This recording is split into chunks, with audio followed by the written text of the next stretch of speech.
nna anyị kedụkwanụ biko kọwala anyị onye bụ mụnwa bụ Engineer Emmanuel Ozemena Nnebocha.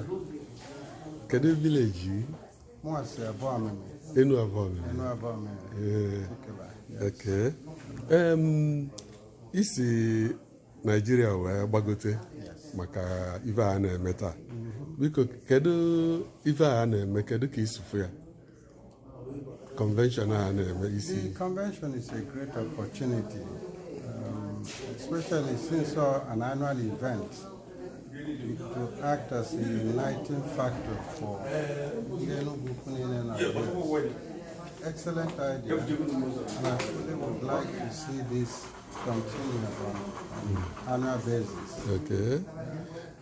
I'll go again deliver a keynote address. Yes. And I'm na ado nnukwu ọdụ n'ime ya. Mana n'agbanyeghị na nke anwa ka ga-abịa onwe okuzi nwe izi ndị Enugwu niile nọ n'ụwa niile maka na ife a emechaa ga-etinye n'ebe onye ọbụla ga-anụ ife ikwu.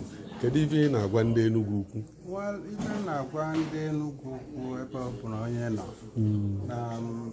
The theme of this convention is youth empowerment. In the youth need a lot of support.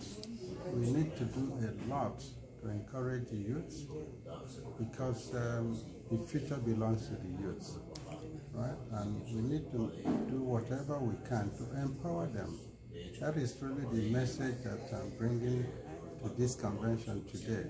The need for all of us, collectively, wherever you are, those.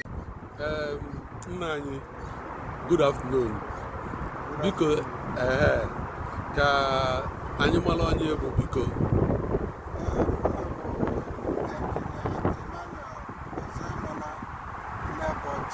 Okay. I'm the national patron of ECDU, Ukwazi onye Nnebocha. Okay.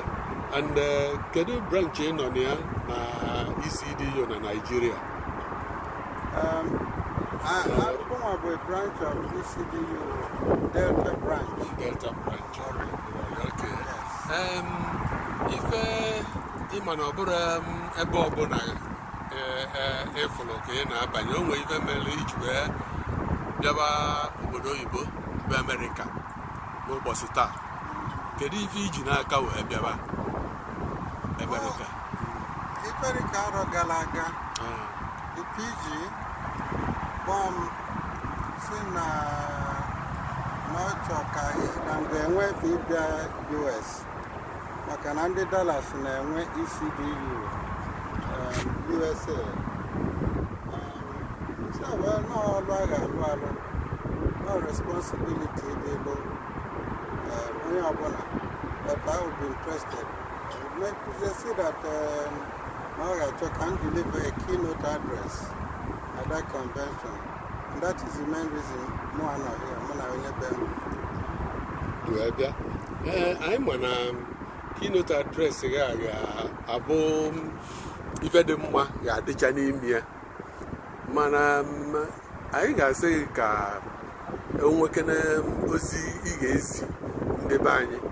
Amana ozi anyị ga-ezi anyị ga-abụ some of them ga-abụ ife dị na the keynote address ị ga-agụ. Mana kedu ozi na-eziba? The theme for the convention, Dallas Convention, is the youth empowerment, education and youth empowerment. And this is a subject that is very close to my mind, to my heart. I know about the main theme for the keynote address. Also, I choose in the bio through this address is the need for all of us, then wherever you are, both at home and abroad, we must rally together, to see what we can do to empower the youth, to provide facilities for youth empowerment. Okay? All right?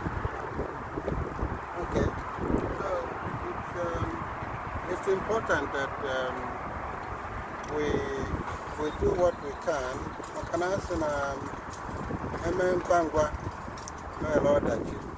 The youths, the future is for them. Right? Most of us will not be here for another 50 years. So it's really for the youth to keep the flag flying. And if we lay a good foundation for the youth today, that will be a great benefit for Enugu. I can Thank you. Onye Enugwu Ukwu Ebe National Patron of ECDU, iso na ndị na-atụta alo the PG na ndị ọrụ ya ji alụ ọrụ na ECDU ọfụma, and ekenedịle gị na ọrụ ọma niile na-alụ na Enugwu iso edozi obodo. Chineke gọzie gị. Kedu ibe etulu gị? Ivan Etumba Akunne. Akunne, dalo. Thank you very much. Thank you. Thank you.